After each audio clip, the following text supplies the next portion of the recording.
eto na naman kayo. Naglabas na naman kayo ng ganitong balita tungkol sa ating Vice President Sara Duterte. Nahirapan na nga silang ipagtanggol sa di umanong pork barrel kings. Tameme yung ibang tagapagtanggol dyan. Hindi na ba kaya? Hirap na ba? Paalala, magpapasko ha. Sayang ang bonus. O eto, may post po si Attorney Trixie tungkol po dito sa mga naniniwalang si VP Sara Duterte dapat ang gawing presidente sa 2028. Tumaas palalo yung porsyento. Ito, sa post ni Attorney Trixie, it is no surprise that VP Sara retains her lead in presidential surveys. But look at her numbers in Metro Manila where is she not traditionally preferred. Nagbabago na ang mundo. Tumaas na rin sa Metro Manila. Malakas, noon pa, malakas talaga si VP Sara Duterte or yung mga Duterte sa Mindanao, sa Visayas. Pero sa Manila, mukhang dumadami yung mga sumusuporta na. Akala ko ba malakas si Madam Risa? Akala ko ba malakas si Tulpo? Sino pa yung sinasabi nila na pwedeng pantapat kay VP Sara Duterte sa 2028? Sino ba? Lenny. Akala ko malakas din si Lenny. O eto, tingnan po natin yung resulta po ng survey. Nakarang linggo lang to, bagong-bago.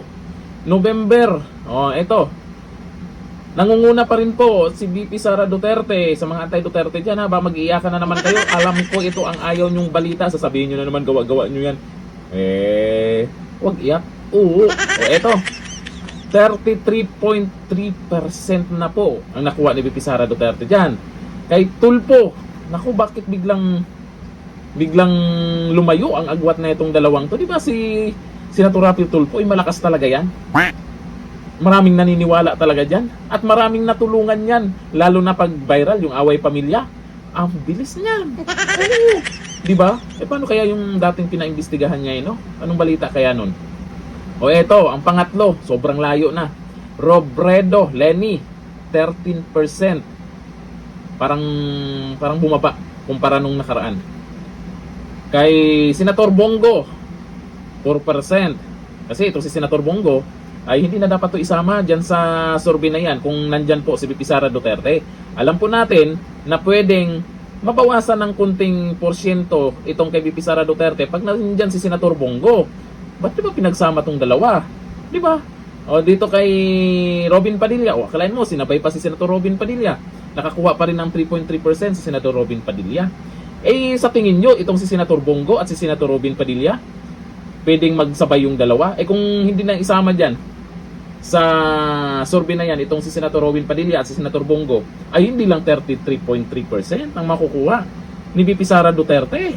Ito si Grace Poe. Ito na isama na dito si Grace Poe kasi balibalita nga 3.3% din. Ito si Risa Hontiveros, 2.4%.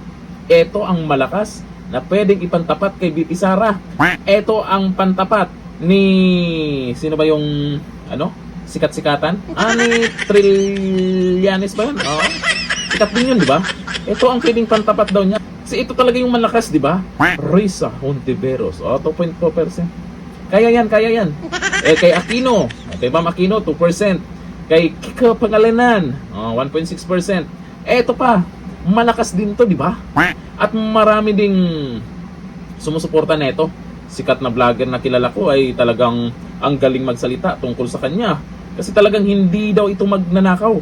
Hindi daw ito kasama dyan sa mga maanumalyang budget, insertion, maanumalyang flood control project. Hindi daw kasama to, malinis to. Martin Romualdez, 0.8%. Lakas pa rin yan ha. Ito, naisama dito si Magalong, 0.5%. Kasi lumalabas na rin po yan sa social media yung mga pangalan nila. Ito, yung bagong-bagong napag-usapan. Malahero ang datingan. Sinama na rin dyan. Pwedeng Pangulo, pantapat kay VP Sara Duterte daw yan. Sabi ng mga, ewan ko, baka trolls lang din yan. Nagko-comment kasi sa social media, nababasa natin, pwede daw to Okay, Rimulya, John Vic Rimulya. Nakakuha din naman siya ng 0.3%. Naisama na po yan si Magalong at si itong kay Rimulya. Di ba? Pero wala din Nung mga panahon na talagang pinagtulungan si VP Sara Duterte, pirma ng impeachment, yun yung panahon na talagang babagsak dapat yung ratings niya. Kasi ando na lahat yung pinag-usapan, nakatutok na sa kanya, confidential fund, na-impeach na sa Kamara, lahat na. Pero siya pa rin ang nangunguna. Ngayon, mukhang bumabaliktad na.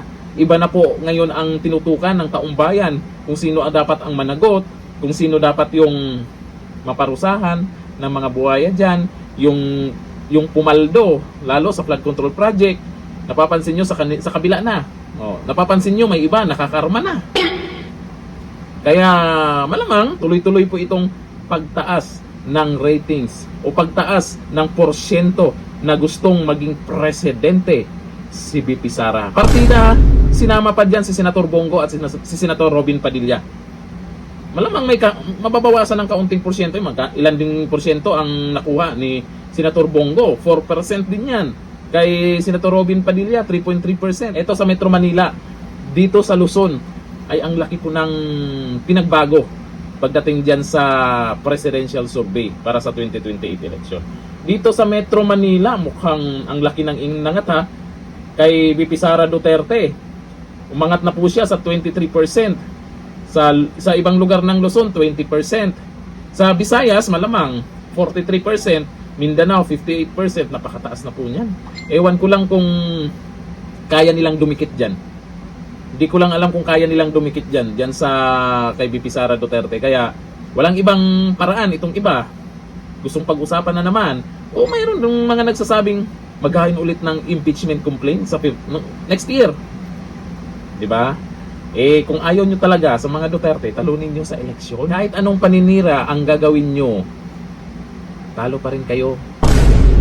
O eto, sa mga nag-comment, basahin po natin yung mga nag-comment sa inilabas po na survey na yan.